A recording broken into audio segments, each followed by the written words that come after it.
Isang tasang kape, isang mainit na kape ang dumanak sa aking mukha dahil lamang sa 3 minutong pagkaantala. Habang ang balat ko ay naluluoy sa hapdi, naririnig ko ang tawag ng asawa ko sa kanyang kabit. Pinagtatawanan ang aking pagdurusa. Miguel, akala mo ba ay mananatili akong bulag? Ang bawat patak ng kape ay magiging lason sa iyong imperyo. Ngayong araw, ang tupa ay magiging leon. Kaya mo bang harapin ang katotohanan sa likod ng aking pananahimik? Walang kwenta ang babaeng hindi man lang marunong sumunod sa simpleng oras. Mas mabuti pang ipakain ka na lang sa mga aso kaysa asahan sa ganitong kaliit na bagay. Ang boses ni Miguel ay kasing lamig ng asero, humihiwa sa katahimikan ng aming marangyang kusina. Sa mga sandaling iyon, ang hawak kong pilak na tray ay tila naging kasing bigat ng 1 toneladang bato. Bahagyang nanginginig ang aking mga daliri habang inilalapag ko ang tasa ng kape sa harap niya. Ngayong araw ang aming ika-10 anibersaryo ng kasal. Gumising ako ng 4:00 ng madaling araw para lamang ihanda ang paborito niyang breakfast. Tinitiyak na ang bawat detalye ay perpekto, mula sa pagkakaayos ng mga bulaklak hanggang sa temperatura ng kanyang inumin. Ngunit dahil lamang sa 3 minutong pagkaantala sa pagpapakulo ng tubig, ang lahat ng aking pagmamahal ay itinuring na basura. Hindi ko nagawang iangat ang aking paningin. Nakatitig lamang ako sa usok na lumalabas mula sa tasa hanggang sa maramdaman ko ang maras na paggalaw ng kanyang kamay. Sa isang iglap, ang mainit na likido ay dumanak sa aking pisngi pababa sa aking leeg. Hindi ako nakapagsalita. Walang tunog na lumabas sa aking mga labi. Nararamdaman ko ang matinding hapdi na tila unti-unting kinakain ng aking balat. Ngunit mas matindi ang kirot na gumuguhit sa aking dibdib. Ang bawat patak ng kape sa aking suot na puting blusa ay tila mga mantsa ng aking pagkatao na dahan-dahang dinudurog ng lalaking nangakong magmamahal sa akin habang buhay. Linisin mo yan. Nakakasuka ang pagmumukha mo. Dagdag pa niya bago tumayo at iwanan akong mag-isa sa gitna ng basang sahig. Hindi pa man humuhupa ang panginginig ng aking katawan, ay narinig ko na ang tunog ng mga yabag ni Doña Aurora. Ang aking byuda at matapobreng biyanan ay pumasok sa kusina na may bitbit na mapanghusgang tingin. Tiningnan niya ang kape sa sahig. Pagkatapos ay ang aking namumulang pisngi, ngunit wala man lang bahid ng awa sa kanyang mga mata. Napaka-clumsy mo talagang bata ka. Huwag kang mag-inarte dyan, Lia. 1 tasang kape lang yan. Pasalamat ka at binuhay ka ng anak ko at dinala sa bahay na ito mula sa hirap. Utang mo sa amin ang bawat hiningang nilalanghap mo sa mansyong ito, kaya matuto kang magtiis. Lumuhod ako sa malamig na tile upang simulan ang pagpunas sa dumi. Ang bawat kuskos ng basahan ay tila pagsusumamo ng aking kaluluwa na magising na mula sa bangungot na ito. Habang ang anino ni Doña Aurora ay pabalik-balik sa aking paningin, narinig ko ang mahinang pagtunog ng cellphone ni Miguel sa kabilang silid.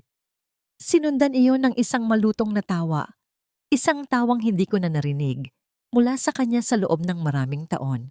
Oh, darling, huwag kang mag-alala. Ang basurang asawa ko ay madaling pasunurin. Konting takot lang, tatahimik na yan.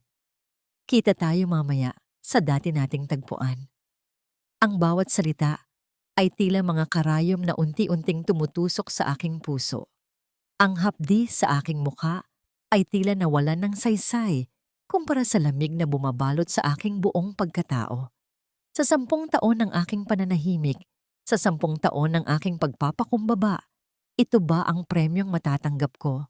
Tumayo ako ng dahan-dahan habang hawak ang basahang puno ng mapait na kape. Tiningnan ko ang aking refleksyon sa gilid ng stainless na refrigerator. Ang babaeng nakikita ko ay hindi na ang Lia na puno ng pangarap. Ang nakikita ko ay isang aninong pagod na sa pagtatago sa dilim. Hanggang kailan ko kayang lunukin ang pait ng katotohanang ang taong itinuring kong mundo ay siya palang kukuha ng lahat ng liwanag sa aking buhay. Hanggang kailan mananatiling tikom ang aking bibig, habang ang aking kaluluwa ay dahan-dahang namamatay sa bawat patak ng mapait na timpla ng aming pagsasama. Huwag mong isiping masama akong tao, Lia. Ginagawa ko lang ang lahat ng ito dahil pagod na ako. Pagod na akong makita kang laging nagkakamali. Ang boses ni Miguel ay nagbago. Wala na ang bagsik at galit kanina. Pinalitan ito ng isang malambing at tila nagmamalasakit na tono na mas nakakasulasok kaysa sa kanyang pagsigaw. Nakatayo siya sa pintuan ng aming silid, pinapanood ang bawat galaw ko habang dahan-dahan kong nilalagyan ng ointment ang namumulang bahagi ng aking pisngi. Ang bawat haplos ng gamot sa aking balat ay nagpapaalala sa akin ng init ng kape, ngunit ang mga salita niya ay tila mas malalim na humihiwa sa aking kaisipan. Lumapit siya sa akin at hinawakan ang aking mga balikat. Ramdam ko ang panginginig ng aking kalamnan, isang natural na reaksyon ng takot na pilit kong itinatago. Iniharap niya ako sa salamin upang pagmasdan ang aming mga refleksyon. Isang matikas na lalaki na nakasuot ng mamahaling suit at isang babaeng may sugat sa muka at basag na kaluluwa. Tingnan mo tayo, Lia. Napakaganda ng buhay na ibinigay ko sa iyo. Pero bakit tila hindi ka pa rin sapat? Kung naging mas maayos ka lang sanang asawa, kung hindi ka naging napakabagal at laging tulala, hindi tayo aabot sa ganito. Ako pa ang lumalabas na kontrabida dahil sa kapabayaan mo. Pagpapatuloy niya habang hinahaplos ang aking buhok. Ito ang kanyang laro. Ang baligtarin ng mundo hanggang sa maniwala ako na ang kanyang pananakit ay bunga ng aking sariling pagkukulang. Ang tawag dito ay pag-ibig sa kanyang diksyonaryo. Isang pag-ibig na kailangang may kasamang parusa upang ako ay matuto. Nanatili akong tahimik. Hindi dahil sa pagsang-ayon kundi dahil natutunan ko na ang anumang salita mula sa aking bibig ay gagamitin lamang niyang bala laban sa akin. Magbihis ka na. May mahalaga tayong dinner mamaya kasama ang mga board members. Ayokong makakita sila ng asawang mukhang namatayan. Gamitan mo ng concealer yung mukha mo. Ayusin mo, Lia. Ayokong mapahiya. Utos niya bago tuluyang lumabas ang silid. Nang marinig ko ang tunog ng kanyang mga yabag na palayo, doon ko lamang pinakawalan ang hiningang kanina ko pa pinipigilan. Kinuha ko ang kanyang coat na itinapon niya sa kama upang isabit ito sa closet. Ngunit habang inaayos ko ang bulsa nito, may isang maliit na piraso ng papel ang nahulog sa sahig. Yumuko ako at kinuha ang resibo. Ang aking puso ay tila tumigil sa pagtibok nang mabasa ko ang nakasulat doon. Isang mamahaling kwintas na gawa sa brilyante. Isang disenyong tanging sa mga high-end jewelry boutiques lamang makikita. Ang petsa ng pagbili ay kahapon lang.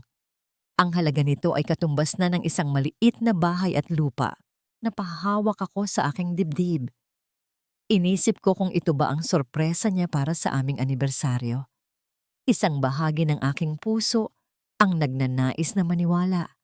Ang nagnanais na isiping baka nga mahal pa niya ako sa kabila ng lahat. Ngunit ang kislap ng pag-asa ay agad ding naglaho nang makita ko ang isang maliit na note na nakaipit sa likod ng resibo. Para sa reyna ng aking puso, hindi ko na makapid na makita itong suot mo mamaya.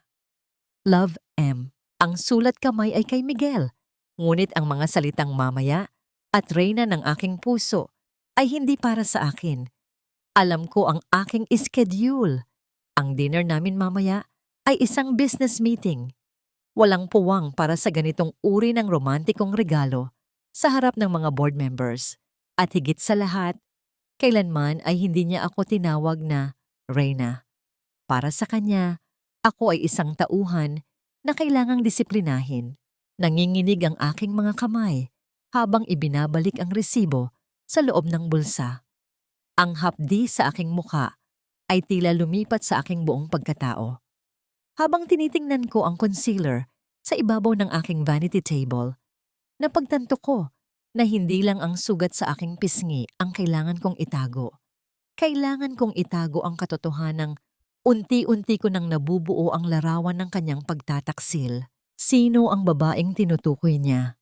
At hanggang saan ang kayang gawin ni Miguel upang mapanatili ang kanyang maskara ng pagiging perpektong asawa habang dahan-dahan niya akong pinapatay sa loob ng sarili naming tahanan? Ang bawat dampi ng brush sa aking pisngi ay tila isang pagtataksil sa sarili kong katotohanan. Maingat kong ipinahid ang makapal na layer ng concealer upang itago ang bakas ng kalupitan ni Miguel. Sa salamin, ang nakikita ko ay isang maskara, isang magandang mukha na walang emosyon, habang sa ilalim nito ay ang kumukulong hapdi at nanunuot na galit. Siguraduhin mong hindi yan mahahalata, Lia. Ayokong isipin ng mga tao na ang anak ko ay isang halimaw dahil lamang sa iyong katangahan. Ang boses ni Doña Aurora ay bumasag sa katahimikan ng silid. Nakatayo siya sa may pinto, nakasuot ng kanyang mamahaling terno at mga perlas na tila mga simbolo ng kanyang kapangyarihan. Lumakad siya palapit sa akin. Ang bawat tunog ng kanyang sapatos sa sahig ay nagbibigay ng kakaibang kaba sa aking dibdib. Pinagmasdan niya ang aking mukha ng malapitan. Pagkatapos ay marahas niyang hinawakan ang aking baba upang iharap ako sa kanya. Makinig ka sa akin ng mabuti. Bulong niya, ang kanyang hininga ay amoy mamahaling pabango na humahalo sa amoy ng aking gamot. Ang pamilyang ito ay may pangalang kailangang protektahan. Ang pag-aalburuto mo kaninang umaga ay sapat na. Huwag na huwag kang gagawa ng anumang eksena sa dinner mamaya. Kung hindi, alam mo kung ano ang nakataya. Opo, Mama. Mahina kong sagot. Ang aking boses ay tila isang bulong sa hangin. Huwag mong gamitin ang boses na yan sa akin. Isipin mo si Maya, Lia. Ang anak mo ay lumalaki sa luho dahil kay Miguel. Gusto mo bang lumaki ang bata na ang nanay ay nasa lansangan o, mas malala pa, sa loob ng isang institusyon? Ang isang salita mo laban sa anak ko ay mangangahulugan ng pagkawala ni Maya sa iyo. Sisiguraduhin kong hindi mo na siya muling makikita. Ang banta niya ay tumagos sa aking buto. Alam kong kaya nilang gawin iyon. Sa mundong ito, ang pera at koneksyon ng batas. At ako ay isang hamak na asawa lamang na walang boses. Pagkaalis ni Doña Aurora, naiwan akong nanginginig. Kailangan kong kumilos. Kailangan kong humanap ng paraan upang maprotektahan ang aking anak. Bago kami umalis, pumasok ako sa library ni Miguel upang kunin ang aking maliit na pitaka na naiwan ko roon kanina. Ngunit habang hinahanap ko ito, napansin ko ang isang basurahan sa ilalim ng kanyang mesa na puno ng mga pinunit na papel. Isang kutob ang nagtulak sa akin na silipin ito. Dahan-dahan kong kinuha ang mga piraso ng papel. Ang bawat bahagi ay tila isang piraso ng puzzle ng aking kamatayan. Pinagdikit-dikit ko ang mga ito sa ibabaw ng mesa. Ang aking hininga ay tila tumigil nang mabasa ko ang mga salitang nakalimbag sa itaas ng dokumento. Application for Involuntary Commitment at Affidavit of Mental Incapacity. May nakasulat na pangalan ko. May lagdanan ng isang doktor na hindi ko kailanman nakilala. Ayon sa dokumento, ako ay dumaranas ng malubhang psychosis at uncontrollable violent tendencies na naglalagay sa aking anak sa panganib. Ang petsa ay nakatakda sa susunod na linggo. Ang tunog ng nalulukot na papel sa aking mahigpit na pagkakahawak ay tila pagsigaw ng aking sariling takot. Hindi lang pala ako gustong saktan ni Miguel. Hindi lang niya ako gustong pagtaksilan. Ang plano nila ni Doña Aurora ay tuluyan akong burahin sa buhay ni Maya at ikulong ako sa isang lugar kung saan walang makakarinig sa aking pagsusumamo. Narinig ko ang busina ng sasakyan ni Miguel sa labas. Panahon na para sa dinner. Panahon na para magsuot muli ng maskara. Ngunit habang itinatago ko ang mga pinunit na papel sa loob ng aking damit, isang malamig na determinasyon ang bumalot sa akin. Kung balak nilang gawin akong baliw, ipakikita ko sa kanila kung gaano kadelikado ang isang ina na wala nang natitira, kundi ang kanyang galit. Paano ko malalampasan ang gabing ito nang hindi nila napapansin na alam ko na ang kanilang lihim? At sino ang doktor na naglakas loob na pumirma sa aking hatol nang hindi man lang ako nakikita? Tandaan mo, Lia, ang isang palamuti ay hindi nagsasalita. Ngumiti ka lang at magmukhang tao. Ang mga salitang yun ni Miguel ay tila isang hatol habang bumababa kami mula sa aming mamahaling sasakyan sa harap ng isang sikat na hotel. Nararamdaman ko ang kanyang kamay na mahigpit na nakahawak sa aking baywang. Isang hawak na sa paningin ng iba ay tila proteksyon, ngunit para sa akin ay isang pagpapakita ng pag-aari. Ang bawat hakbang ko sa pulang carpet ay tila paglalakad sa ibabaw ng nagbabagang uling, ngunit pinilit kong panatilihin ang isang matamis na ngiti sa aking mga labi. Sa loob ng ballroom, ang kislap ng mga kristal na chandelier ay tila nanunukso sa kadilimang daladala ko sa aking dibdib. Pinuno ng mga tawa at tunog ng nag-uumpugang mga basong kristal ang buong paligid. Ngunit sa aking pandinig, ang lahat ng iyon ay tila isang malabong ingay mula sa malayo. Napakaganda naman ng asawa mo, Miguel. Tila isang anghel na bumaba sa langit. Papuri ng isa sa kanyang mga kasosyo sa negosyo. Salamat, partner. Alam mo naman, maingat kong pinipili ang mga bagay na itinatabi ko sa aking tabi. Sagot ni Miguel habang hinahaplos ang aking braso. Ramdam ko ang panunuot ng lamig sa aking balat sa bawat dampi ng kanyang daliri. Sa buong gabi, pinili kong manahimik. Ibinigay ko sa kanila ang imahe ng isang asawang sunod-sunuran. Isang babaeng tila nawala ang sariling isip dahil sa labis na pagmamahal sa kanyang asawa. Habang sila ay abala sa pag-uusap tungkol sa mga stock at malalaking transaksyon, ang aking mga mata at tainga ay nanatiling alerto.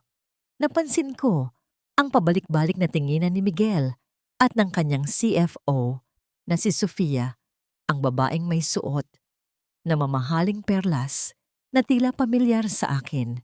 Nang magpaalam si Miguel upang makipag-usap sa iba pang mga opisyal, naiwan ako sa isang sulok. Kunyari ay kinuha ko ang aking cellphone upang tignan ang oras, ngunit ang totoo ay sinimulan kong i-record ang bawat usapang naririnig ko sa paligid. Ang mga taong ito ay kampante sa aking pananahimik. Para sa kanila, ako ay isang pipit na walang boses, isang asawang walang alam sa pasikot-sikot ng kanilang maruming laro. Ang mga pirma ni Lia sa mga land titles ay handa na. Narinig kong bulong ni Sofia kay Miguel nang dumaan sila malapit sa aking kinaroroonan.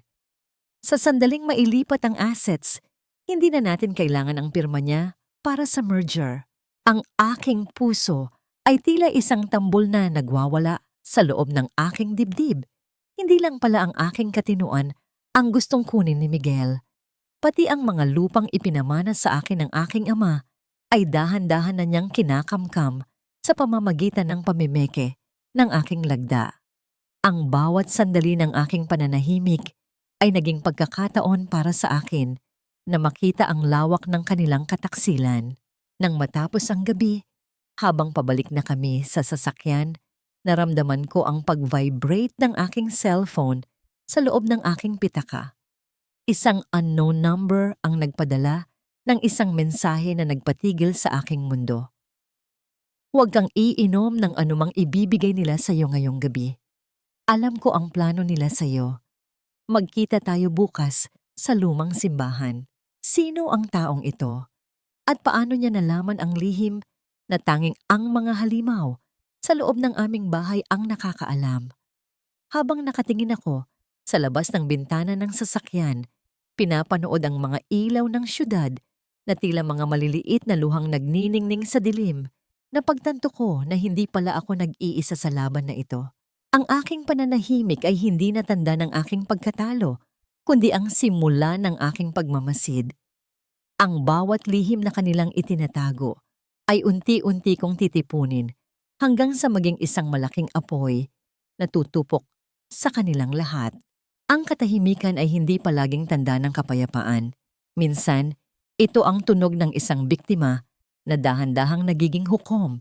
Nang makabalik kami sa mansyon pagkatapos ng dinner, ang bawat sulok ng aming tahanan ay tila mas lalong naging madilim at mapanira.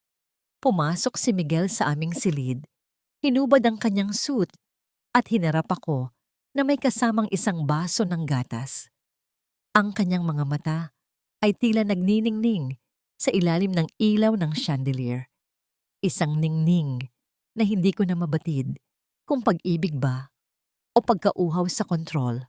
Uminom ka muna, Lia. Alam kong pagod ka sa gabi na ito para makatulog ka ng mahimbing, sabi niya. Ang boses ay malambing ngunit may kalakip na kakaibang bigat. Naalala ko ang mensahe sa aking cellphone. Huwag kang iinom ng anumang ibibigay nila sa'yo. Pinagmasdan ko ang puting likido sa loob ng baso. Alam ko, sa ilalim ng kaputian nito ay ang laso ng kanilang mga plano. Ang gamot na unti-unting sisira sa aking isipan hanggang sa maging totoo ang kanilang mga kasinungalingan na ako ay baliw. Salamat, Miguel. Iiwan ko muna ito rito, maghihilamos lang ako. Sagot ko habang inilalagay ang baso sa bedside table. Nang pumasok ako sa banyo, ibinuhos ko ang gatas sa sink at hinayaang lamunin ng drainage ang kanilang masamang balak. Ang tunog ng agos ng tubig ay tila isang piping saksi sa aking unang hakbang ng pag-aaklas. Kinabukasan, sa ilalim ng pagkukunwari, napupunta ako sa palengke upang mamili ng mga sangkap para sa hapunan. Nagtungo ako sa lumang simbahan ng San Sebastian. Ang amoy ng insenso at ang malamig na simoy ng hangin sa loob ng katedral ay tila nagbigay sa akin ng pansamantalang kaligtasan. Sa isang madilim na sulok, malapit sa altar ng mahal na birhen, isang babaeng nakabelo ang dahan-dahang lumapit sa akin. Nang iangat niya ang kanyang takip sa mukha, halos mapatid ang aking hininga. Aling Nena? Si Aling Nena ang aming dating labandera na biglang tinanggal ni Miguel. 3 buwan na ang nakalilipas ng walang malinaw na dahilan. Ang kanyang mga kamay, na dati ay puno ng kalyo sa pagtatrabaho, ay nanginginig habang hinahawakan niya ang aking braso. Iha, kailangan mong mag-ingat. Bulong niya, ang boses ay puno ng takot. Kaya ako tinanggal ni Miguel ay dahil nakita ko ang mga asul na folder sa silid-aklatan niya. Hindi lang pera ang ninanakaw niya sa kumpanya, Lia.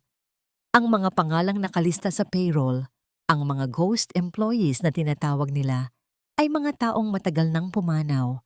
At ang isa sa mga pangalang yon ay ang tatay mo. Ang aking mundo ay tila gumuho sa aking kinatatayuan. Ang aking ama, na pumanaw 5 taon na, ang nakalilipas dahil sa isang aksidente, ay ginagamit ni Miguel upang maglabas ng pera mula sa kumpanya. Ang bawat sentimo na ginagastos namin sa mansyong ito, ang bawat luho ni Doña Aurora, ay dinumihan ng alaala ng aking ama. Heto ang susi, Lia, sabi ni Aling Nena habang iniaabot ang isang maliit at kalawanging susi. Ito ang susi sa tagong drawer sa ilalim ng sahig ng kanyang opisina sa bahay. Doon niya itinatago ang tunay na listahan. Kunin mo yon bago pa huli ang lahat. Bumalik ako sa mansyon na may mabigat na dibdib ngunit may mas matinding determinasyon. Ngunit pagpasok ko pa lang sa pintuan, ang boses ni Miguel ay agad na sumalubong sa akin. Malamig, mapang-asar, at puno ng panganib. Nakatayo siya sa gitna ng sala. Hawak ang aking cellphone na naiwan ko sa ibabaw ng mesa. Ang kanyang mukha ay tila isang maskara ng galit na hindi na kayang itago ng anumang ngiti. Sino ang kausap mo sa simbahan, Lia? At bakit may mga mensaheng ganito sa telepono mo? Tanong niya habang dahan-dahang lumalapit sa akin. Akala mo ba ay hindi ko malalaman ang pagtatraidor mo? Ang bawat hakbang niya sa sahig ay tila tunog ng isang hatol na paparating. Wala akong matakbuhan. Ang pintuan sa aking likuran ay nakasara na.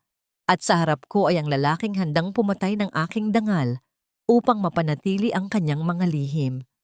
Akala mo ba ay hindi ko malalaman ang pagtatraydor mo, Lia? Sino ang kausap mo sa simbahan? Sino itong nagpapadala ng mga mensaheng ito? Ang bawat salita ni Miguel ay tila hagupit ng latigo sa aking pandinig. Ang kanyang mga mata ay nanlilisik, puno ng puot, na tila anumang sandali ay sasabog. Ang aking cellphone, na dati ay simbolo ng aking ugnayan sa mundo, ay tila naging isang piraso ng ebidensya ng aking kamatayan sa kanyang mga kamay. Nararamdaman ko ang panlalamig ng aking mga palad. Ang aking puso ay tila isang ibon na pilit kumakawala sa loob ng aking dibdib. Ngunit sa gitna ng takot, isang kaisipan ang lumitaw sa aking isipan. Ang kailangan ko ay hindi ang pag-amin, kundi ang mas matinding pagkukunwari. Miguel, hindi ko alam kung ano ang sinasabi mo. Mahina kong sagot. Ang aking boses ay sadyang ginawa kong nanginginig at puno ng kalituhan. Nagpunta ako sa simbahan para ipagdasal ang ating pamilya tungkol sa mensaheng iyan. Akala ko ay isa lang yung maling numero o baka pananakot ng mga taong naghahabol sa utang ni Papa bago siya mawala. Tinitigan ako ni Miguel ng matagal, tila binabasa ang bawat guhit sa aking muka upang hanapin ang katotohanan. Dahan-dahan niyang binitawan ang aking cellphone at ang tunog ng pagbagsak nito sa sahig ay tila isang hudyat ng aking pansamantalang kaligtasan. Ang screen ng telepono ay nagkalamat, gaya ng aking pagkatao na unti-unti na ring nagkakapiraso. Kung ganoon ay huwag mo nang pansinin yan. Huwag kang makikipag-usap sa kahit na sinong hindi ko kakilala, Lia. Tandaan mo, ako lang ang tanging nagmamalasakit sa'yo. Sabi niya habang hinahawakan ng aking panga. Pinipilit akong tumingin sa kanya. Ayokong isipin na pati ikaw ay nagiging kaaway ko na rin. Nang makalabas siya ng silid upang sagutin ang isang tawag mula sa opisina, doon ko lamang pinakawalan ang hiningang kanina ko pa pinipigilan. Hindi ako pwedeng tumigil. Ang bawat segundo ay mahalaga. Gamit ang susi na ibinigay ni Aling Nena, nagtungo ako sa kanyang silid-aklatan. Ang bawat hakbang ko sa makapal na karpet ay tila walang tunog. Ngunit sa aking pandinig ay tila kulog ang bawat tibok ng aking puso. Ang silid-aklatan ay amoy lumang papel at mahalagang tabako. Nilapitan ko ang kanyang mesa at lumuhod sa sahig. Hinahanap ang bahaging tinukoy ni Aling Nena. Sa ilalim ng isang tumpok ng mga libro, nahanap ko ang isang maliit na siwang sa sahig. Isinuksok ko ang susi.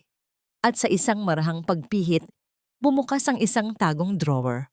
Ang aking mga kamay ay nanginginig habang kinukuha ang asul na folder na nasa loob nito.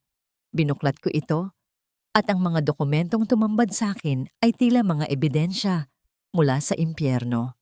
Hindi lang pala payroll ng mga ghost employees ang naroon. May mga larawan din ng mga transaksyong nagaganap sa madidilim na parking lot at mga pirma ng mga opisyal na matagal ng balita na nadawit sa korupsyon. Ngunit ang pinaka-nakakagimbal ay ang isang sulat na may selyo ng ospital kung saan dinala ang aking ama noong gabi ng kanyang aksidente. Nakasulat doon na ang preno ng sasakyan ay sadyang pinutol at ang taong huling nakitang malapit sa sasakyan ay walang iba kundi ang driver ni Miguel. Ang luha na kanina ko pa pinipigilan ay dahan-dahang pumatak sa dokumento.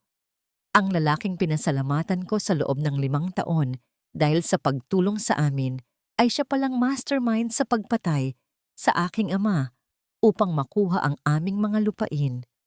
Ang bawat pasasalamat ko, ang bawat utang na loob na naramdaman ko ay tila lason na ngayon ay nananalaytay sa aking dugo. Bigla akong nakarinig ng mga yabag ng sapatos na papalapit sa pintuan.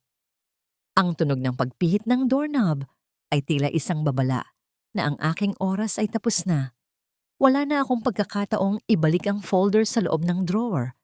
Ang pinto ay dahan-dahang bumukas at ang anino ni Miguel ay humaba sa sahig, papalapit sa aking kinaroroonan.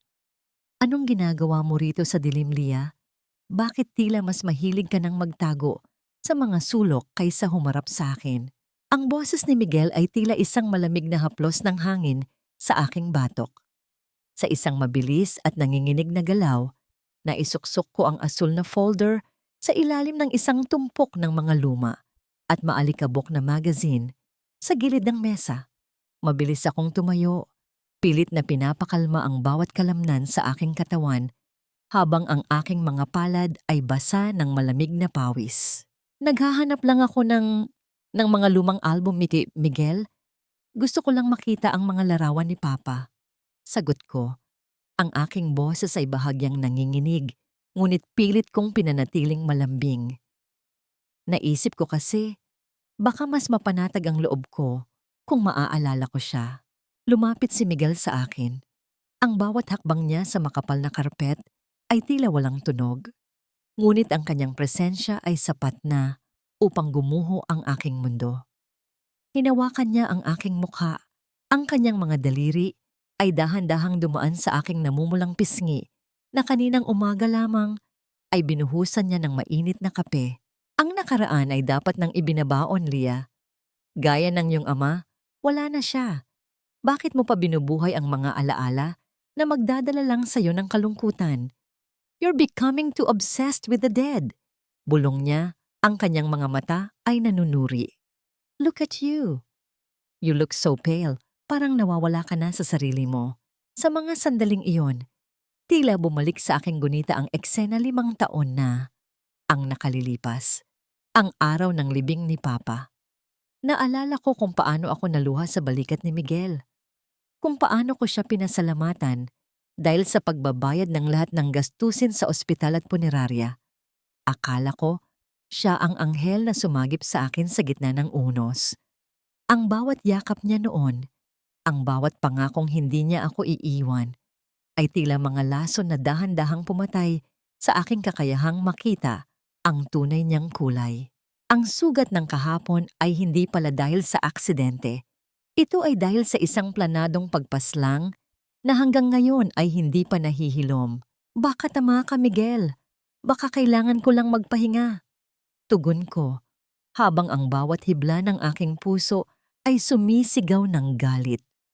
Biglang bumukas ng malakas ang pinto ng library at pumasok si Doña Aurora. Hawak ang isang kulay ubeng sobre. Ang kanyang mukha ay tila isang maskara ng pekeng pag-aalala. Miguel, anak, dumating na ang tawag mula sa Villa Esperanza. Handa na ang kanilang pribadong suite para kay Lia. Sabi ni Aurora, ang kanyang boses ay tila may halong kagalakan na pilit itinatago. Kailangan na nating ayusin ang kanyang mga gamit. Ang stress na nararanasan niya ay hindi na nakakabuti para sa ating pamilya, lalo na para kay Maya. Tumingin si Miguel sa akin. Isang mapanuyang nangiti ang gumuhit sa kanyang mga labi. Naririnig mo yon, sweetheart? Para sa ikabubuti mo ito. Doon, mabibigyan ka ng tamang atensyon ng mga doktor. Hindi mo na kailangang mag-isip, hindi mo na kailangang maghanap ng kung ano-ano sa dilim. Ang aking hininga ay tila nagbara sa aking lalamunan. Ang Villa Esperanza ay hindi isang ordinaryong ospital. Ito ay isang tago at mahigpit na pasilidad para sa mga may malalang karamdaman sa isip. Isang lugar kung saan ang mga taong hindi na kailangan ay itinatapon at kinakalimutan. Ngunit, hindi ko kailangang umalis. Maayos naman ako, Mama. Pagmamakaawa ko, pilit na ipinapakita ang aking kahinaan upang hindi nila mahalata ang aking planong pag-aaklas. Desidido na kami, Lia. Sa Lunes, susunduin ka na ng kanilang ambulansya. Wika ni Doña Aurora habang dahan-dahang lumalapit sa akin. At huwag kang mag-alala kay Maya. Ako na ang magiging tunay niyang ina habang wala ka. Tuturuan ko siyang kalimutan ng isang inang hindi kayang protektahan ang sarili niyang katinuan. Ang tunog ng pagsara ng pinto pagkaalis nila ay tila isang hatol ng kamatayan. Naiwan akong mag-isa sa dilim ng silid-aklatan, nanginginig at hawak ang lihim na folder sa ilalim ng mga magazine. Ang oras ay hindi na sa aking panig. Mayroon na lamang akong 3 araw bago ako tuluyang ibaon ng buhay sa loob ng Villa Esperanza. Paano ko mailalabas ang ebidensyang ito sa mansyon kung ang bawat kilos ko ay binabantayan ng mga CCTV at ng mga tauhan ni Miguel? At higit sa lahat, paano ko maililigtas si Maya mula sa mga kuko ni Doña Aurora bago ako tuluyang ilayo sa kanya? Inumin mo na ito, Lia. Huwag mo nang pahirapan ang sarili mo at ang pamilyang ito. Isipin mo na lang na para ito sa ikabubuti ng lahat, lalo na para sa anak mo. Ang boses ni Doña Aurora ay kasing tamis ng pulot ngunit kasing pait ng lason. Nakatayo siya sa aking harap. May hawak na maliit na pilak na tray kung saan nakapatong ang isang baso ng tubig at isang maliit na puting tableta. Ang kanyang mga mata, na laging puno ng panghuhusga, ay tila nagniningning na ngayon sa ilalim ng ilaw ng aming sala. Isang ningning ng tagumpay na tila nakamit na niya ang huling piraso ng kanyang maruming plano. Nakatitig ako sa gamot. Alam ko kung ano yan. Iyan ang susi nila upang tuluyan akong itapon sa Villa Esperanza ng walang kalaban-laban. Sa ilalim ng aking suot na duster, nararamdaman ko ang asul na folder na nakatago sa aking baywang, ang tanging sandata ko laban sa kanila. Ngunit sa sandaling ito, ang aking katawan ay tila isang bilanggo ng aking sariling tahanan. Ayoko, Mama. Maayos naman ang pakiramdam ko. Kailangan ko lang ng kaunting pahinga. Pagmamakaawa ko, ang aking tinig ay paos at nanginginig. Huwag kang matigas ang ulo. Biglang sigaw ni Aurora. Ang kanyang mukha ay namula sa galit. Huwag mong hintayin na pilitin kita, Lia. Alam mo kung nasaan si Maya ngayon. Gusto mo bang makita siyang umiiyak habang kinakaladkad ka ng mga lalaki sa labas? Isang lunok lang at magiging payapa ang lahat. Ang pagbanggit niya sa pangalan ng aking anak ay tila isang saksak sa aking puso. Ang aking paningin ay dahan-dahang lumipat sa paboritong manika ni Maya na naiwan sa sofa, isang piping paalala ng lahat ng kailangan kong protektahan. Dahan-dahan kong kinuha ang gamot mula sa tray. Ang lamig ng basong kristal ay tila nanunuot sa aking mga daliri. Inilagay ko ang tableta sa aking bibig, ngunit mabilis ko itong isiniksik sa ilalim ng aking dila. Ininom ko ang tubig. Tinitiyak na makikita ni Aurora ang paggalaw ng aking lalamunan. Pinanood niya ako ng maigi, tila isang lawi na naghihintay sa kanyang biktima na tuluyang bumagsak. Mabuting bata, nakangiti niyang sabi habang hinahaplos ang aking buhok sa paraang nakakapangilabot. Ngayon, umakyat ka na sa silid mo at mag-impake ng kaunting gamit. Huwag kang mag-alala. Bibisitahin ka namin kung papayagan ng mga doktor. Nang makatalikod siya, mabilis akong nagtungo sa banyo ng kusina. Ang tunog ng aking mabilis na paghinga ay tila nakikipagkarera sa tibok ng aking puso. Iniluwa ko ang mapait na tableta sa toilet at hinayaang lamunin ito ng agos ng tubig. Ngunit bago ko pa man maayos ang aking sarili, narinig ko ang isang tunog mula sa labas ng mansyon. Ang tunog ng mga gulong sa graba ay tila isang babala ng paparating na unos. Sinundan ito ng marahas na paghinto ng isang sasakyan. Sumilip ako sa bintana at ang aking buong pagkatao ay tila naging yelo sa aking kinatatayuan.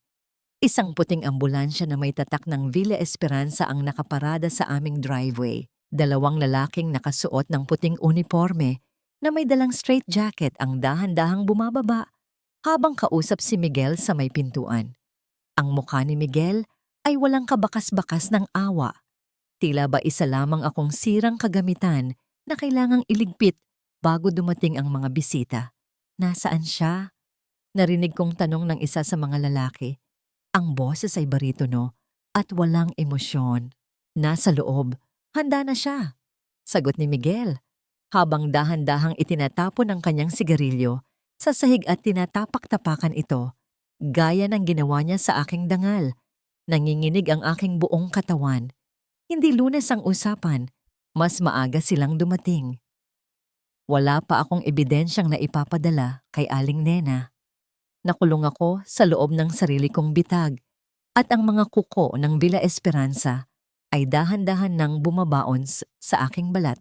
Paano ako makakatakas sa mga kamay ng mga lalaking ito kung ang bawat pintuan ng mansyong ito ay nakasusi na mula sa labas? At paano ko maipapaalam sa mundo ang katotohanan bago ang pintuan ng aking selda sa psychiatric ward ay tuluyang magsara sa aking likuran? Huwag ninyo akong hahawakan.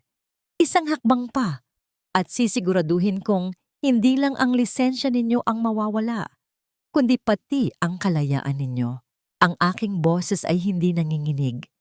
Sa katunayan, ito ang pinakamalamig at pinakakalmadong tono na nailabas ko sa loob ng 10 taon.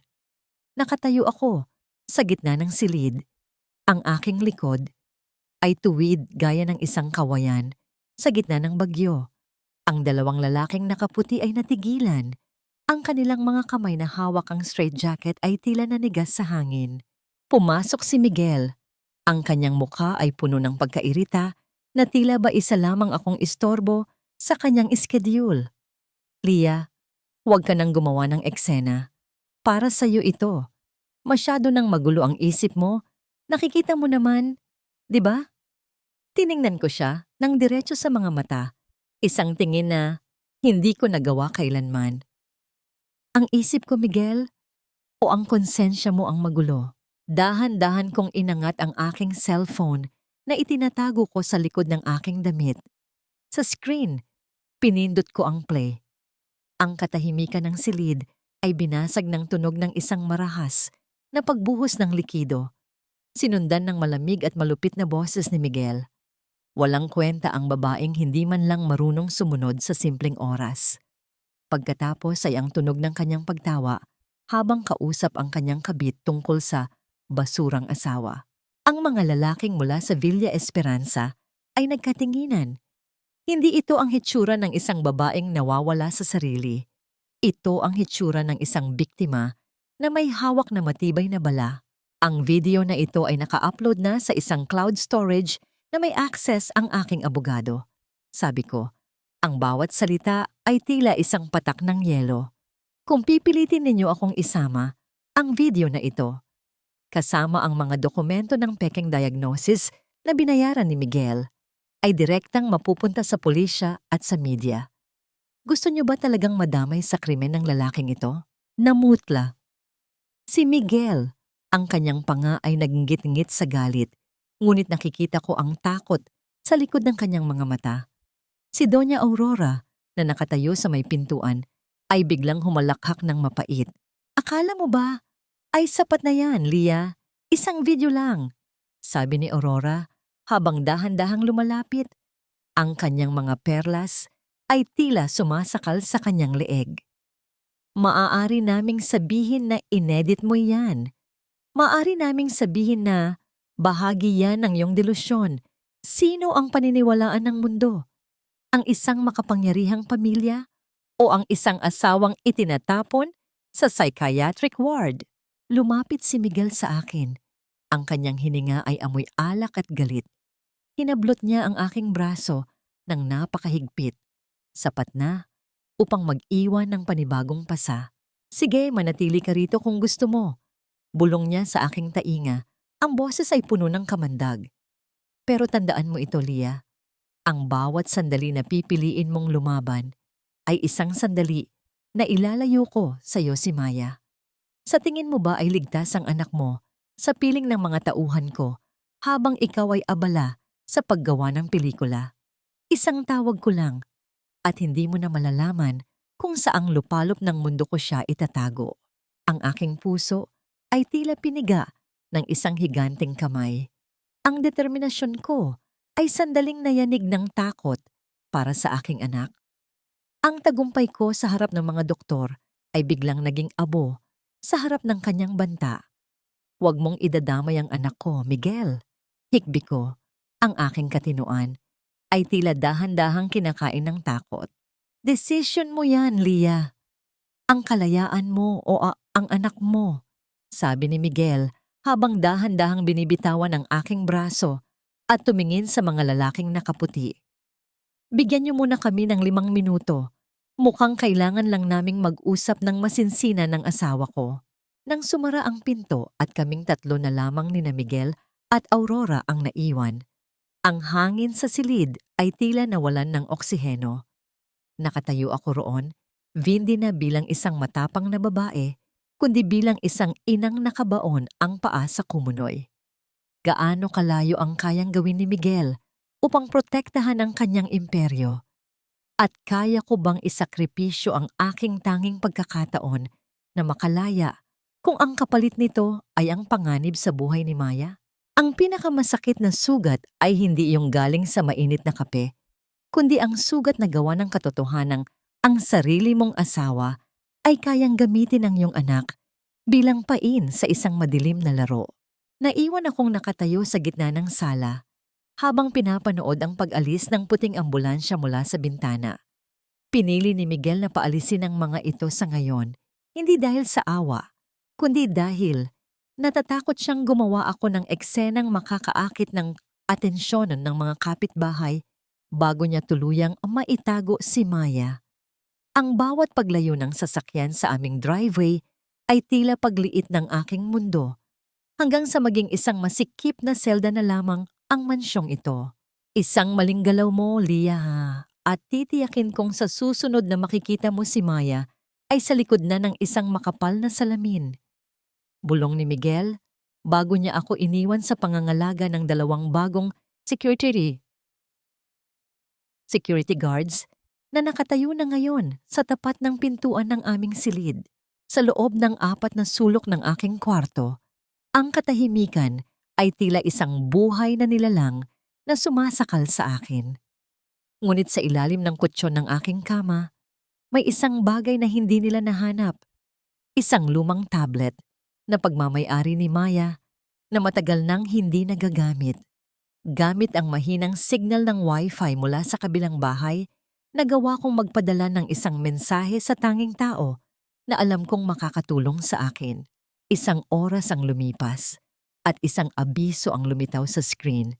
Isang video call mula kay Attorney Eliseo Ramos. Siya ay isang kilalang abogado na dati ring naging biktima ng kapangyarihan ni Miguel. Ang kanyang pamilya ay nawalan ng kabuhayan nang dahil sa isang maling akusasyon na pakana ng aking asawa. Lia, makinig ka ng mabuti. Ang boses ni Attorney Ramos ay seryoso at puno ng urgency. Hindi lang ang buhay mo ang nasa panganib. Ang kumpanya ni Miguel, ang EMH Holdings, ay isa na lamang itong hungkag na shell. Nakakuha kami ng impormasyon mula sa loob.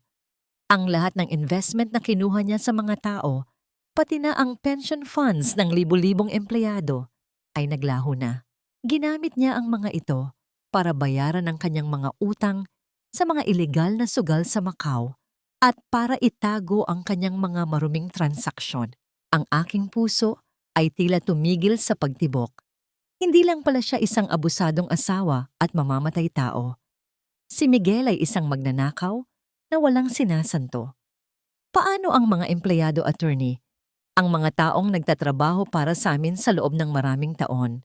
Mawawala ang lahat sa kanila, Lia. Sa sandaling pumutok ang balitang ito, babagsak ang imperyo niya. At iyon ang dahilan kung bakit kailangan kanyang ikulong. Ikaw ang nakakaalam ng mga pirma, ikaw ang may hawak ng mga land titles na ginagamit niyang collateral. Kailangan kanyang gawing mentally incompetent upang siya ang magkaroon ng ganap na kontrol sa lahat ng ari-arian mo para maisalba ang sarili niya bago siya tumakas. Narinig ko ang mahinang pagpihit ng pinto. Mabilis kong itinago ang tablet sa ilalim ng unan at nagkunwaring tulog.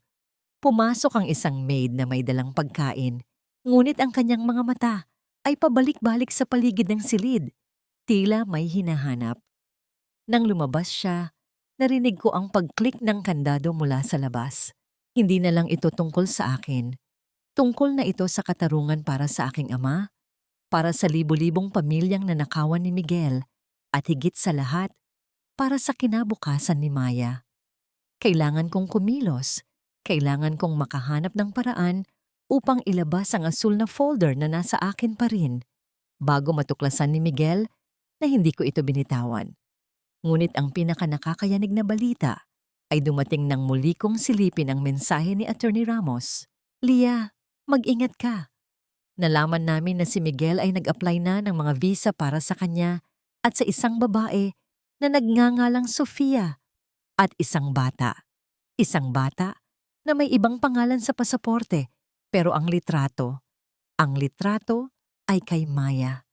Nakaplano na ang pagtakas nila sa susunod na 3 araw. Ang aking hininga ay tila naglaho. Hindi niya lang ako ikukulong. Balak niyang itakas ang anak ko at palitan ang kanyang pagkatao upang hindi ko na siya kailanman mahanap. Sa loob ng 3 araw, mawawala sa akin ang lahat. Ang aking dangal, ang aking katarungan, at ang aking anak. Ang isang kasinungalingan, kapag binihisa ng mamahaling sutla at brilyante, ay madalas na napagkakamalang katotohanan.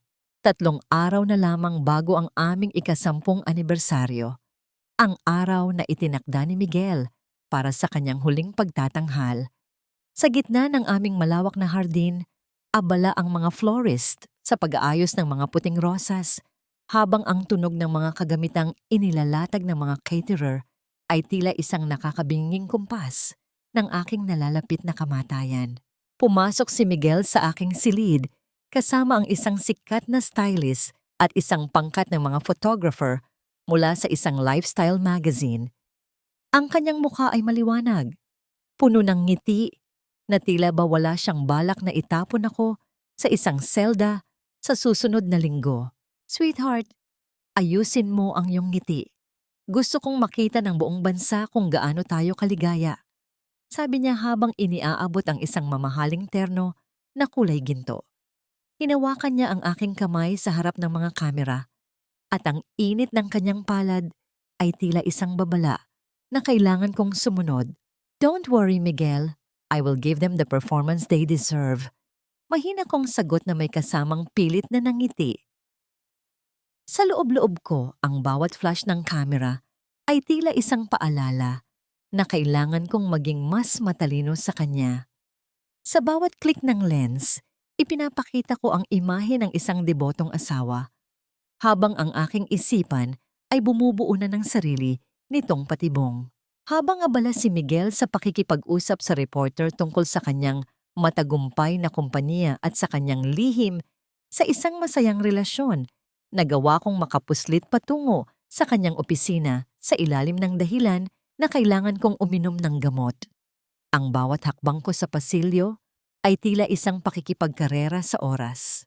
Binuksan ko ang isang maliit na safe sa likod ng isang painting na nakita kong binuksan ni Miguel kaninang umaga sa gitna ng kanyang pagmamadali. Ang aking mga kamay ay nanginginig habang hinahanap ko ang anumang bagay na magpapatunay sa sinabi ni Attorney Ramos tungkol sa aking ama. Sa ilalim ng mga makakapal na bundle ng pera, nahanap ko ang isang lumang sobre na may mantsa ng tuyong dugo. Ito ay isang liham mula sa aking ama na isinulat ilang oras bago ang kanyang kamatayan. Lia, anak ko, kung nababasa mo ito, ibig sabihin ay hindi na ako nakauwi. Nalaman ko ang ginagawa ni Miguel sa kumpanya.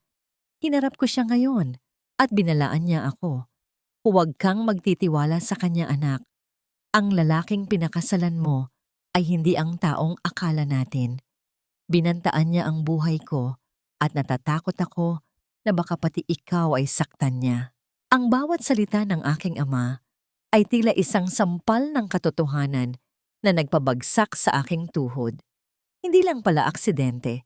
Hinarap siya ni Papa at pinatahimik siya ni Miguel upang hindi mabulgar ang kanyang mga ilegal na gawain. Ang 10 taon ng aking buhay ay itinayo sa ibabaw ng bangkay ng aking sariling ama. Isang tuyong talulot ng bulaklak mula sa punerarya ni Papa ang nahulog mula sa sobre. Isang maliit na alaala ng aking pighati na ginamit ni Miguel upang itali ako sa kanya sa loob ng maraming taon. Ang paghihirap ni Papa sa huling sandali ng kanyang buhay ay naging puhunan ni Miguel para sa kanyang kasalukuyang luho. Biglang bumukas ang pinto ng opisina. Ang tunog ng pagpihit ng doorknob ay tila isang kulog sa gitna ng aking katahimikan. Pumasok si Miguel. Ang kanyang mga mata ay nanlilisik nang makita niyang hawak ko ang liham. Napakakulit mo talaga, Lia. Hindi ka na ba talaga matututo? Ang kanyang boses ay bumalik sa pagiging halimaw na matagal niyang itinago sa harap ng mga kamera sa labas. Akala mo ba ay sapat na ang sulat na yan para pabagsakin ako? Dahan-dahanan siyang lumapit sa akin. Ang kanyang anino ay unti-unting lumalamon sa aking kinaroroonan. Ngunit sa pagkakataong ito, hindi ako umatras. Pinagdikit ko ang aking mga labi at tiningnan siya ng may kakaibang tapang. Hindi lang ito sulat, Miguel. Ito ang iyong hatol. Bulong ko habang itinatago ang liham sa loob ng aking damit. Really? Nakangisi niyang sabi. Sa tingin mo ba ay makakalabas ka sa silid na ito na hawak iyan? Sa loob ng 2 araw, nasa kabilang dulo na kami ng mundo kasama si Maya. At ikaw?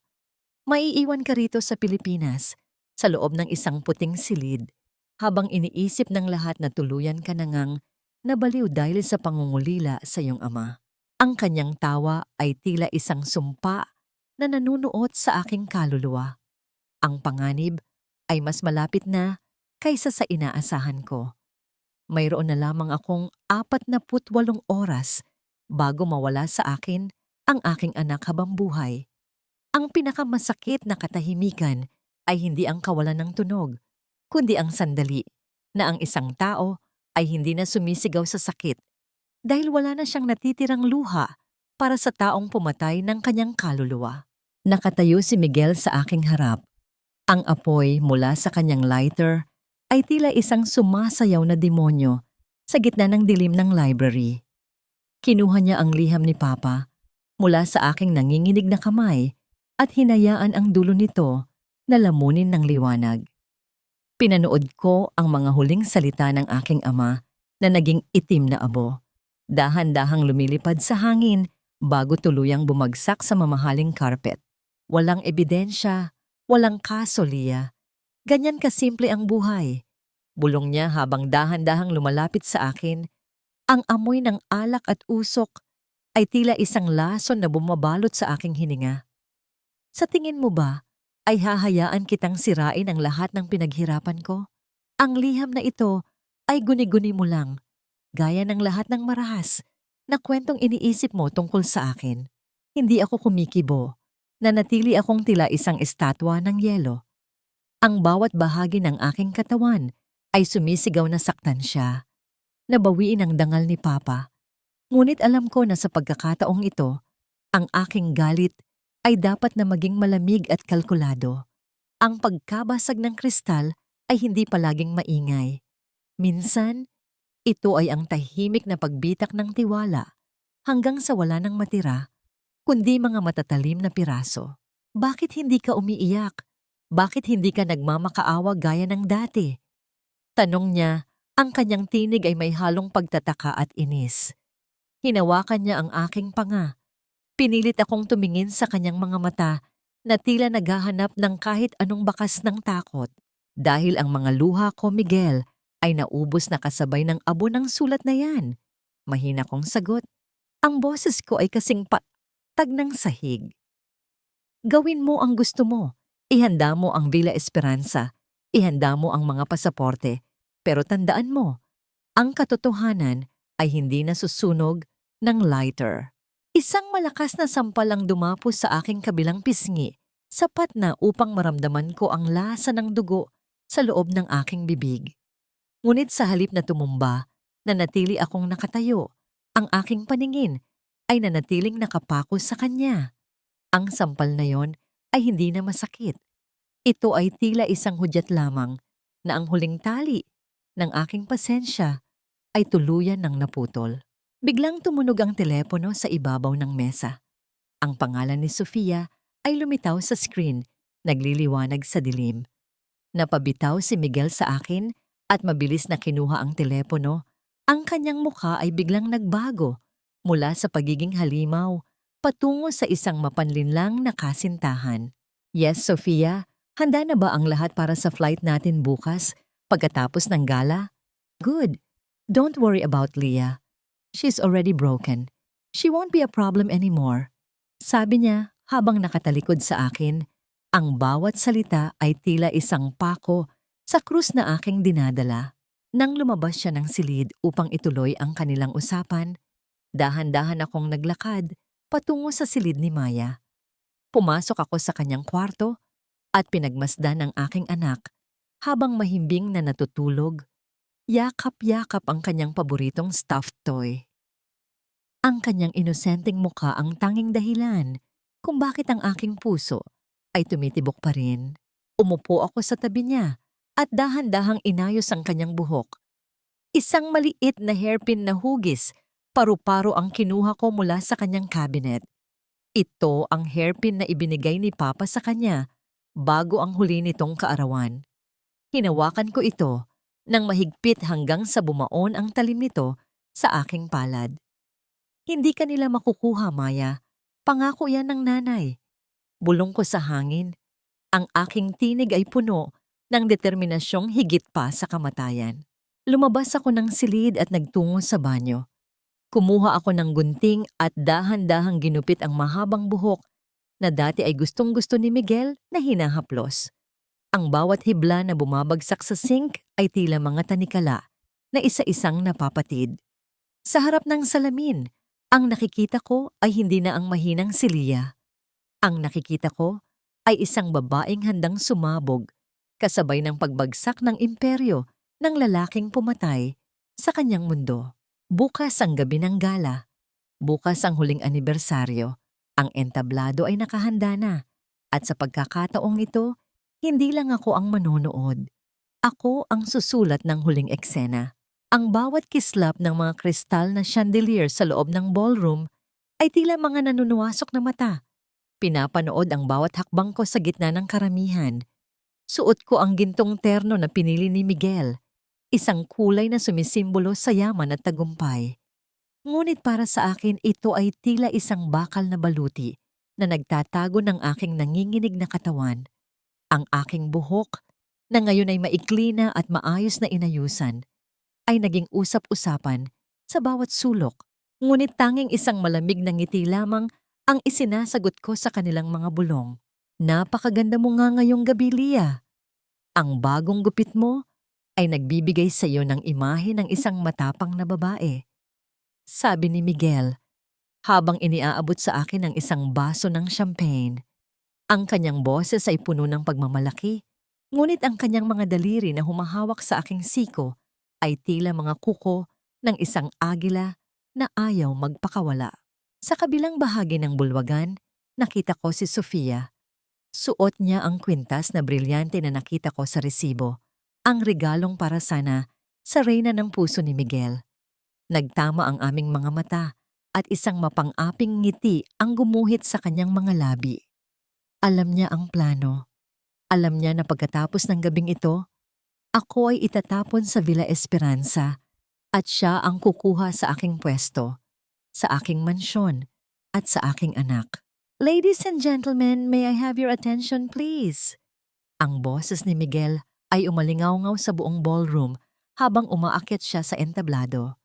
Ang lahat ng usapan ay huminto at ang lahat ng mata ay natuon sa kanya. Mukha siyang perpektong Ginoo, matikas, matalino at mapagmahal. Ngayong gabi, hindi lang natin ipinagdiriwang ang ika-10 taon ng aming pagsasama ni Leah.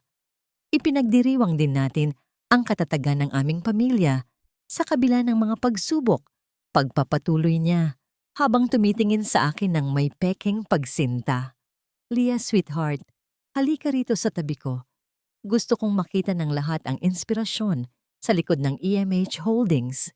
Dahan-dahan akong lumakad patungo sa entablado. Ang tunog ng aking sapatos sa sahig ay tila isang martsa patungo sa aking sariling bitayan. Pag-akyat ko, inakbayan ako ni Miguel at naramdaman ko ang pagbaon ng kanyang mga daliri sa aking balikat. Isang babala na huwag akong gagawa ng anumang pagkakamali. Bilang sorpresa sa aking asawa, naghanda ako ng isang maikling video presentation, ang aming kwento, mula sa simula hanggang sa kasalukuyan. Wika ni Miguel habang itinuturo ang malaking projector screen sa likuran.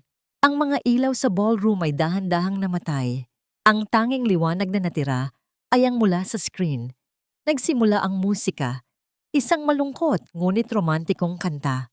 Ang mga unang larawan ay ang aming kasal, ang pagkapanganak kay Maya, ang aming mga bakasyon. Ang mga tao sa paligid ay nagbubulungan ng mga salitang sana all at napakaswerte nila. Ngunit sa kalagitnaan ng presentation, ang screen ay biglang nag-flicker. Ang musika ay napalitan ng isang nakakapangilabot na katahimikan na sinundan ng isang pamilyar na tunog. Ang tunog ng mainit na likidong ibinubuhos at ang isang malakas na hiyaw ng sakit. Hindi mga larawan ng bakasyon ang lumitaw. Ang screen ay napuno ng isang malinaw na video recording mula sa aming kusina noong umaga ng anibersaryo. Ang buong ballroom ay tila nawalan ng hininga nang makita nila si Miguel na binubuhusan ako ng mainit na kape habang ako ay nakaluhod sa kanyang paanan. Sinundan ito ng audio recording ng kanyang usapan kay Sofia. Don't worry darling, ang basurang asawa ko ay madaling pasunurin. Konting takot lang, tatahimik na yan. At ang pinakamatindi, ang mga dokumento ng ghost employees na may pangalan ng aking ama, na may malalaking pulang marka ng fraud sa bawat pahina. Ano ito? Leah, patayin mo yan! Sigaw ni Miguel. Ang kanyang mukha ay namula sa galit at hiyang hindi niya mapigilan. Sinubukan niyang hablutin ang laptop mula sa technician booth, ngunit huli na ang lahat. Ang mga tao sa ballroom ay nagsimulang magkagulo. Ang tunog ng mga bumabagsak na basong kristal at ang malakas na bulungan ng pagkabigla ay pumuno sa silid. Sa gitna ng kaguluhan, nakita ko si Doña Aurora na pilit na tumatakas patungo sa exit. Ngunit hinarang siya ng 3 lalaking nakasuot ng barong, mga tauhan ni Attorney Ramos. Tumingin ako kay Miguel. Ang maskara niya ay tuluyan ng nadurog. Wala na ang matikas na asawa. Ang natira ay isang takot na halimaw na nakulong sa kanyang sariling kasinungalingan. Tapos na ang palabas, Miguel. Mahina kong bulong. Sapat na upang siya lang ang makarinig. Biglang bumukas ang malaking pintuan ng ballroom. Ang tunog ng mga mabilis na yabag ng sapatos sa marmol na sahig ay nagpatigil sa lahat. Isang pangkat ng mga pulis na pinangungunahan ng isang opisyal na may hawak na warrant of arrest ang dahan-dahang lumapit sa entablado. Miguel Hernandez, you are under arrest for corporate fraud, money laundering, and physical abuse. Ang boses ng opisyal ay kasing lamig ng gabi. Tumingin si Miguel sa akin. Ang kanyang mga mata ay puno ng puot at hindi makapaniwalang pagkatalo. Saan si Maya? Nasaan ang anak ko? Sigaw niya habang pinipigilan siya ng mga pulis. Isang mapait na ngiti ang ibinigay ko sa kanya habang pinapanood ko siyang lagyan ng posas. Ngunit sa likod ng aking tagumpay, isang malamig na kaba ang biglang gumapang sa aking dibdib nang mapansin ko ang isang bagay. Nawawala si Sofia at kasama niya ang tanging yaman na natitira sa akin. Nasaan ang anak ko? Sabihin mo sa akin, Miguel, nasaan si Maya? Ang sigaw ko ay umalingaw-ngaw sa buong ballroom. Bumasag sa bulong-bulungan ng mga taong kanina lang ay humahanga sa amin. Ang bawat salita ay tila galing sa kaibuturan ng aking kaluluwa. Puno ng takot na mas matindi pa sa anumang sakit na naidulot sa akin ni Miguel. Ngunit ang aking asawa, habang kinakaladkad ng mga pulis, ay tumawa lamang ng mapait. Isang tawang puno ng lason at paghihiganti. Akala mo ba ay nanalo ka na? Leah, sabi ko sa'yo, sa oras na lumaban ka, mawawala sa'yo ang lahat. Bulong ni Miguel bago siya tuluyang nailabas ng mga awtoridad. Ang tunog ng pagsara ng malalaking pintuan ng ballroom ay tila isang hatol na naghihiwalay sa akin sa aking anak. Sa isang sulok, nakita ko si Doña Aurora. Ang kanyang mukha na dati ay puno ng garbo ay tila naging isang tuyot na papel. Pilit siyang humahanap ng malulusutan, bit-bit ang kanyang mamahaling bag na tila ba yun ang magliligtas sa kanya mula sa kahihiyan. Ngunit hinarangan siya ni Attorney Ramos at ng dalawa pang opisyal. "Bitawan ninyo ako. Hindi niyo ba kilala kung sino ako?" Sigaw ni Aurora. Ang kanyang boses ay pumiyok sa takot. Ang kanyang mga perlas ay nagkalat sa sahig nang masagi siya ng mga tao. Ang bawat butil ay tila simbolo ng kanyang gumuguhong imperyo. Nilapitan ko siya. Wala na akong nararamdamang takot, tanging ang nag-aapoy na galit ng isang ina. "Nasaan si Sofia? Nasaan ang anak ko, Aurora? Sabihin mo sa akin kung ayaw mong mabulok sa kulungan kasama ng anak mo." Ang matandang babae ay tumingin sa akin at sa unang pagkakataon, nakita ko ang takot sa kanyang mga mata. Ngunit nanatili ang kanyang kamandag. "Wala na sila, Leah. Malayo na sila. Iyan ang kabayaran sa paglapastangan mo sa pamilya namin." Isang malakas na sampal ang dumapos sa kanyang pisngi. Hindi para sa lahat ng pang-aalipustang ginawa niya sa akin, kundi para sa bawat luhang ibinuhos ni Maya dahil sa kanilang kasamaan. Ang tunog ng pagkagulat ng mga tao sa paligid ay hindi ko na pinansin. Ang tanging mahalaga ay ang mahanap ko ang aking anak. Biglang tumunog ang aking cellphone. Isang video call mula sa isang hindi kilalang numero. Nanginginig ang aking mga kamay nang sagutin ko ito. Ang screen ay nagpakita ng loob ng isang sasakyan. Doon, nakita ko si Sofia. Ang kanyang mukha ay puno ng determinasyong sirain ako. At sa kanyang tabi, si Maya na natutulog at tila pinainom ng kung anong gamot upang hindi magising. "Leah darling, nice performance kanina," sabi ni Sofia. Ang kanyang boses ay kasing lamig ng kamatayan. Pero gaya ng sabi ni Miguel, kailangan ng kapalit ang bawat tagumpay.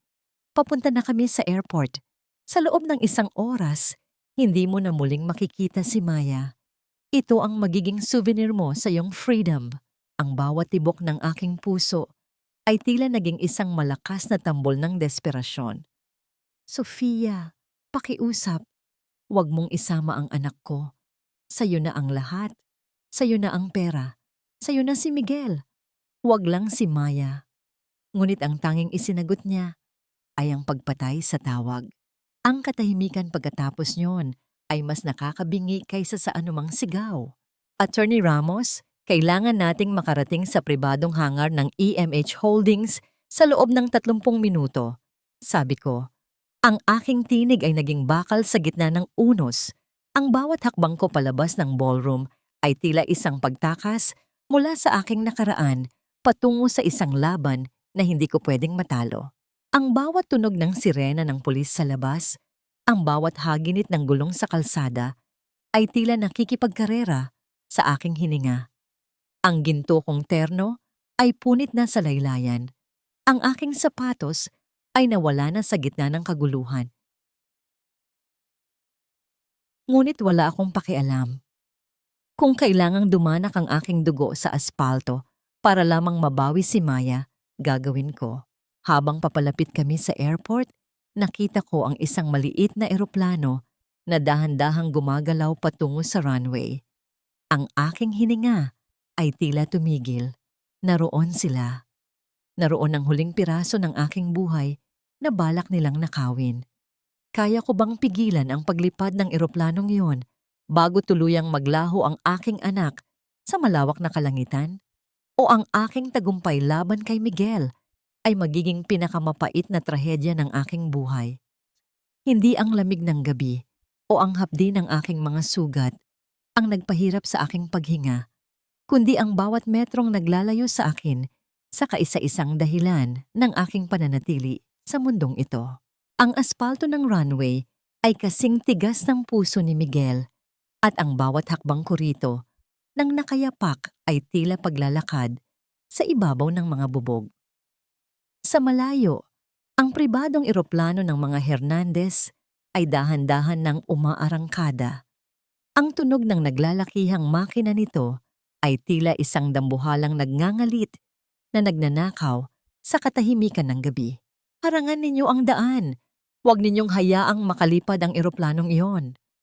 Ang sigaw ni Attorney Ramos ay halos lamunin ng hangin habang ang dalawang sasakyan ng pulis ay mabilis na humahaginit patungo sa harapan ng sasakyang panghimpapawid.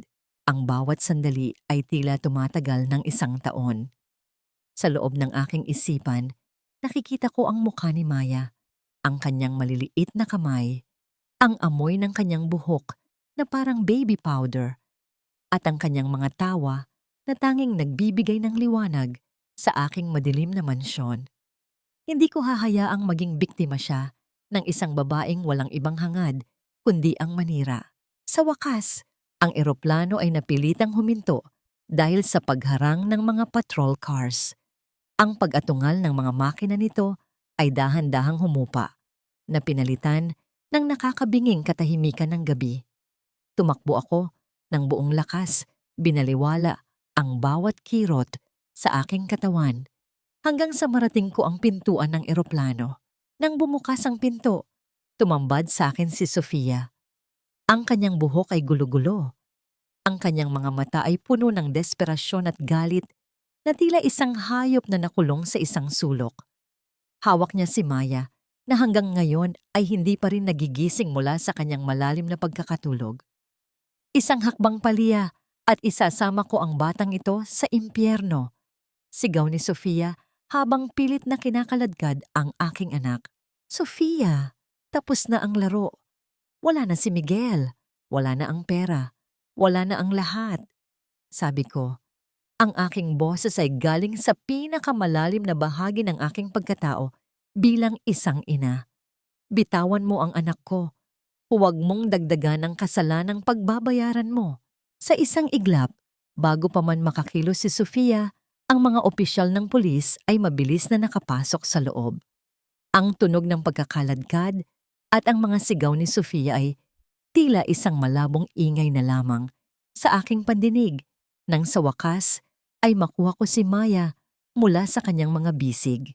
Niyakap ko ang aking anak ng napakahigpit. Ang aking mga luha ay bumagsak sa kanyang pisngi. Nararamdaman ko ang kanyang mahinang hininga, ang init ng kanyang maliit na katawan sa aking dibdib. Sa mga sandaling iyon, ang lahat ng sakit, ang lahat ng pang-aapi, at ang lahat ng pait ng nakaraang 10 taon ay tila naglaho. Nabawi ko na ang aking buhay, nabawi ko na ang aking kaluluwa. Lumipas ang ilang buwan, at ang mga pader ng korte ay naging piping saksi sa mabilis na pagbagsak ng imperyong itinayo sa kasinungalingan. Si Miguel at Doña Aurora ay nahatulan ng maraming taon sa bilangguan dahil sa pandaraya, pinalak na pagpatay at pang-aabuso. Ang mga lupang ninakaw sa aking ama ay naibalik sa akin at ang bawat empleyadong ninakawan ni Miguel ay unti-unting nakatanggap ng katarungan. Ngunit ang pinakaimportanteng tagumpay ay ang papel na hawak ko ngayon, ang dokumento ng aking kalayaan. Hindi na ako si Leah Hernandez, ang sunod-sunuran at may sakit na asawa. Ako na muli si Leah Santos, ang babaeng may sariling boses at sariling tadhana. Habang inaayos ko ang aming mga gamit para sa aming paglipat sa isang payapang bayan sa tabing dagat, nahanap ko ang isang lumang liham mula kay Papa na itinago ni Miguel sa loob ng 10 taon sa isang tagong vault na ngayon ko lang nabuksan. Leah, anak ko, kahit anong mangyari, laging mong tandaan na ang tunay na lakas ay hindi nasusukat sa kung gaano mo kayang lumaban, kundi sa kung gaano mo kayang tumindig muli pagkatapos mong madapa. Malaya ka na anak, malaya ka na. Ang bawat salita ni Papa ay tila isang huling basbas sa aking bagong simula. Ang aking kaluluwa, na dati ay tila isang pipit na nakakulong sa gintong hawla, ay handa na ngayong lumipad ng malaya. Ngunit sa gitna ng aking kapayapaan, isang tanong pa rin ang naiwan sa aking isipan habang tinititigan ko ang huling pahina ng liham ni Papa. Bakit may nakalakip na litrato ng isang lalaking hindi ko kilala? At bakit may nakasulat na pangalan sa likod nito na tila isang huling babala mula sa hukay. Ang dalampasigan ay naging aking simbahan kung saan ang bawat alon na humahalik sa aking mga paa ay tila isang panalangin dininig ng langit. Dito, sa maliit na bayan ng San Jose, ang hangin ay hindi amoy mamahaling pabango o usok ng panlilinlang. Ang amoy ng alat at ang init ng araw ay tila isang banayad na kumot na bumabalot sa aking sugatang pagkatao. Ang bawat umaga ay hindi na nagsisimula sa kaba kung anong mood ang gising ni Miguel, kundi sa mahinang tunog ng mga ibon at sa payapang paghinga ni Maya sa aking tabi. Binuksan ko ang bintana ng aming maliit na bahay na yari sa kahoy at lila na mga kurtina. Mula rito, natatanaw ko ang dagat na tila isang malawak na asul na salamin. Wala nang mga CCTV, wala nang mga security guard na nagmamasid sa bawat galaw ko. Ang tanging nagbabantay sa akin ay ang sarili kong kalayaan. Sa ibaba, sa maliit na espasyo ng aming beranda, itinayo ko ang aking munting pangarap, ang Lias Sanctuary. Hindi ito isang marangyang cafe. Ito ay isang lugar kung saan ang kape ay inihahanda ng may pagmamahal, hindi dahil sa takot sa oras. Mama, tingnan mo ang nakuha ko. Ang sigaw ni Maya ay puno ng kagalakan habang tumatakbo siya patungo sa akin. Hawak ang isang puting kabibe. Ang kanyang mga binti ay puno ng buhangin at ang kanyang mga mata ay nagniningning sa paraang hindi ko nakita noong kami ay nasa mansyon pa. Niyakap ko siya ng mahigpit, nilanghap ang amoy ng kanyang buhok na ngayon ay amoy araw at kaligayahan. Ang bawat halakhak niya ay tila isang himala na nagpapahilom sa bawat pilat sa aking pisngi. Ang sugat mula sa kape ni Miguel ay dahan-dahan nang naglalaho, nag-iiwan na lamang ng isang manipis na linyang nagsisilbing paalala ng aking naging laban. Isang hapon, habang inaayos ko ang mga tasa, dinalaw ko ang misteryong iniwan ni Papa sa kanyang huling liham. Ang lalaki sa litrato ay si Ricardo, ang mekanikong sumubok na magbabala sa kanya noong gabing iyon. Nagawa ko siyang mahanap sa kabilang bayan. Sinabi niya sa akin ang lahat. Kung paano ipinaglaban ni Papa ang aking mga karapatan hanggang sa huling hininga nito. Ang litratong yon ay hindi babala ng panganib, kundi isang patunay na hindi ako kailanman naging mag-isa. Dinalaw ko rin ang puntod ni Papa bago kami tuluyang nanirahan dito. Doon, inialay ko ang aking kalayaan. Papa, malaya na kami. Ang katarungang ipinagkait sa iyo ay akin nang nakamit. Habang papalubog ang araw, nagtimpla ako ng isang tasa ng kape para sa aking sarili. Hinayaan kong ang init nito ay dumampi sa aking mga palad nang walang panginginig. Ininom ko ito habang pinapanood ang paglubog ng araw. Tinatanggap ang bawat pait at tamis ng aking buhay. Ang kape ay hindi na simbolo ng aking pagdurusa. Ito na ang simbolo ng aking paggising. Biglang bumukas ang pintuan ng aking maliit na kafe. Ang tunog ng mga maliliit na kampana sa pinto ay nagbigay ng isang malambing na musika. Isang lalaki ang pumasok, may bitbit na mga sariwang bulaklak at isang pamilyar na ngiti. Siya ang taong tumulong sa amin ni Aling Nena noong mga panahong wala kaming matuluyan, ang anak ni Ricardo, na naging katuwang ko sa muling pagbuo ng aking tiwala sa kapwa. Lia, mukhang tapos na ang huling order para sa araw na ito, sabi niya. Ang boses ay kasing payapa ng dagat sa labas. Tumingin ako sa kanya, pagkatapos ay kay Maya na mahimbing nang natutulog sa sofa at sa huli ay sa aking sariling refleksyon sa salamin. Ang babaeng nakikita ko ay hindi na ang aninong nawawala sa dilim. Ang nakikita ko ay isang reyna ng sarili niyang buhay. Ngunit sa gitna ng aking nasitabihan ang aking ngiti, isang huling sulyap sa aking cellphone ang nagpahinto sa aking mundo. Isang balita mula sa bilangguan. Isang insidente ang naganap sa selda ni Miguel. Ang pagpapatawad ay hindi nangangahulugang pagbura sa mga sugat ng nakaraan. Ito ay ang pagtanggap na ang mga pilat na ito ay bahagi na ng aking kagandahan at lakas. Lumipas ang 5 taon. Ang bawat pahina ng aking buhay na dati ay puno ng mantsa ng kape at luha ay dahan-dahan nang napalitan ng mga kulay ng gintong dapit hapon at luntiang mga pangarap. Sa harap ng aking kafe, nakaupo ako habang pinapanood ang mga alon na tila mga daliring humahaplos sa dalampasigan. Ang bawat bugso ng hangin ay may dalang halimuyak ng mga bulaklak ng kalachuchi at ang matapang na bango ng barako na aking inihahanda. Nakatanggap ako ng balita tungkol sa insidente sa bilangguan. Si Miguel, ang lalaking dati ay tinitingala bilang hari ng kanyang imperyo, ay tuluyan ng nawalan ng katinuan pagkatapos ng isang serye ng mga pananakit mula sa kanyang mga kapwa preso. Ang balintunan ng tadhana ay hindi maikakaila. Siya na nagplanong ipakulong ako sa isang psychiatric ward ay siya na ngayong naninirahan sa isang malamig at maputing silid ng National Center for Mental Health. Wala siyang maalala, wala siyang makilala.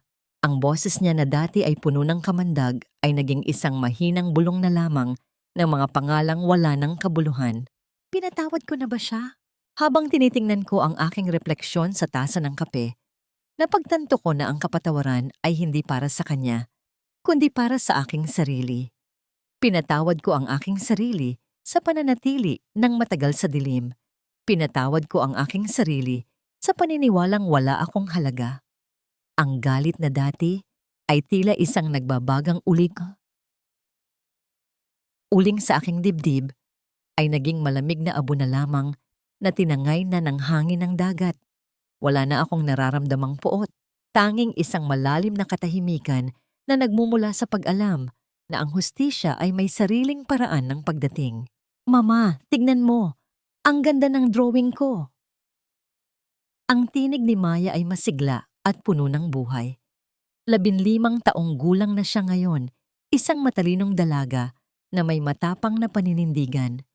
Sa kanyang drawing, makikita ang 2 babaeng may mga pakpak na lumilipad patungo sa araw. Napakaganda, Maya. Gaya mo. Nakangiti kong sagot habang hinahaplos ang kanyang kamay. Ang kanyang mga mata ay walang bakas ng trauma. Tanging ang liwanag ng isang kinabukasang malaya sa takot. Ang aming buhay sa San Jose ay naging isang santuwaryo ng pag-ibig at katotohanan. Si Doña Aurora ay pumanaw na rin sa loob ng bilangguan dahil sa katandaan at pangungulila sa yaman na kanyang tanging sinamba. Ang Mansyong Hernandez ay isa na ngayong foundation para sa mga biktima ng domestic abuse. Isang lugar ng pag-asa na itinayo mula sa guho ng isang masamang kahapon. Ang kape sa aking harapan ay mainit pa rin, ngunit ang usok nito ay hindi na nagdadala ng takot. Hinihigop ko ito ng dahan-dahan, ninanamnamang bawat pait na nagpapatamis sa aking kasalukuyan. Natutunan ko na ang utang na loob ay hindi dapat maging tanikala, at ang tunay na dangal ay hindi matatagpuan sa mga brilyante, kundi sa katapangan na harapin ang katotohanan kahit gaano pa ito kasakit. Ang amoy ng pagpapatawad ay hindi amoy rosas o mamahaling pabango. Ito ay amoy ng bagong luto na kape sa isang maulan na umaga, pamilyar, mainit, at nagbibigay ng lakas upang harapin ang panibagong araw. Ang aking kwento ay hindi nagtapos sa paghihiganti. Nagtapos ito sa pagtuklas na sa kabila ng lahat ng paninira at pang-aabuso, ang aking kaluluwa ay nananatiling buo, dalisay, at higit sa lahat, malaya.